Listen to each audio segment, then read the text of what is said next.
If you want to learn Bad Moon Rising by Creedence Clearwater Revival in the style of George Formby using split stroke 1, stay tuned for the lesson.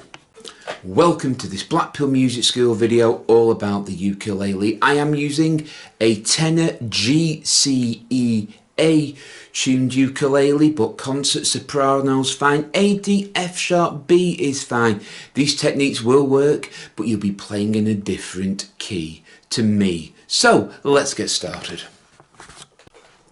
In this video I'm going to teach you a solo you can use on the Creedence Clearwater Revival song Bad Moon Rising in the style of George Formby on the ukulele. So let's get started. You will see the chords on the screen here. When you see one chord between two markers, you can play split stroke 1 in its entirety,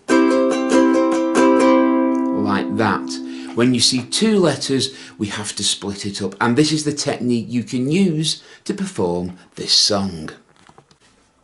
So if you look at the introduction, there is a bar of C. That is split stroke 1. For a lesson on how to perform that, go to Blackpool Music School YouTube channel and there'll be a ukulele lesson on George Formby split stroke 1 or my version of split stroke 1. So we can play that in its entirety. Next we have a bar with G7 and F in. So this is how you play it. Play the G7, it's down, catch, tap, down. You change to the F, it's catch, tap, down, up. So it sounds like this.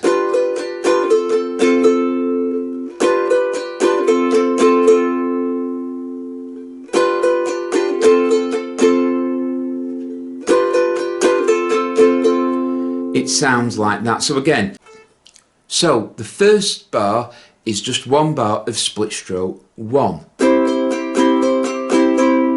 Then we move into the G7 chord. We're doing two chords in this bar, so we have to split it up.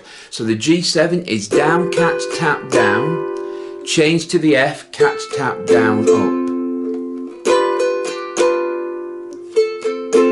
But without the pause, obviously. Then you go back into the C. So that top line can sound like this.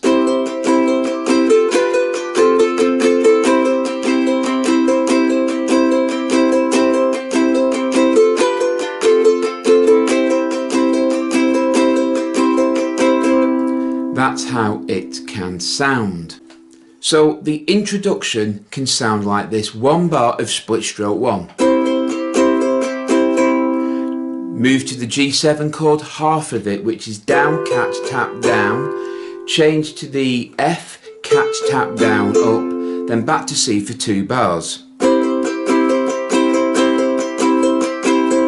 So that introduction can sound like this.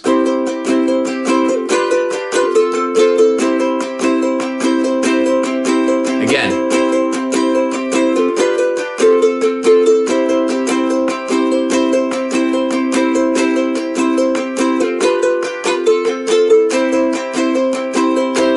And that is the introduction covered. You will notice the verse follows a similar pattern. C, G7, F, C, C.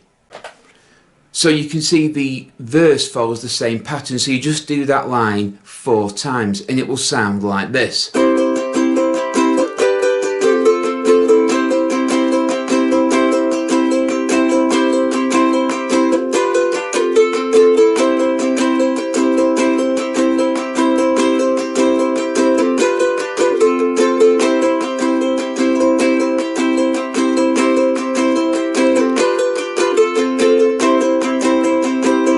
Now, I must point out, this isn't the strum you use when singing, this is when you wish to take a solo.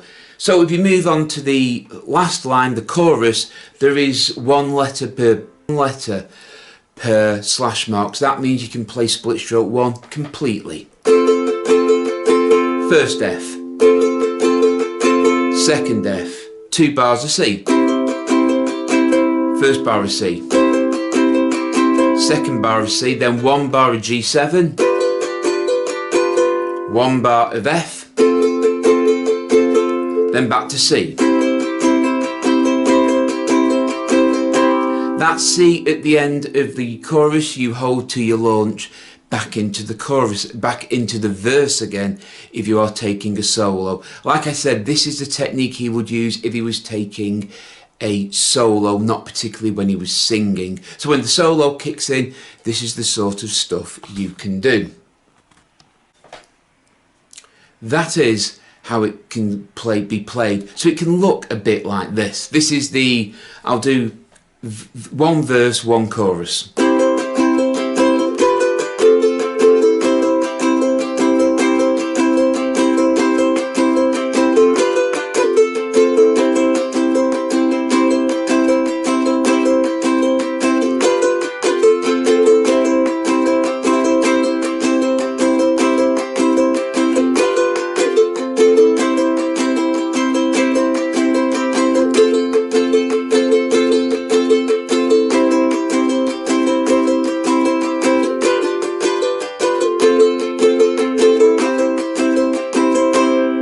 And that's how it can sound. Like I say, this is a solo you would take when the person's not singing. Obviously, it's a solo, not when somebody's singing. It is far too distracting. But that is how you can play Bad Moon Rising by Creedence Clearwater Revival in the style of George Formby using split stroke 1.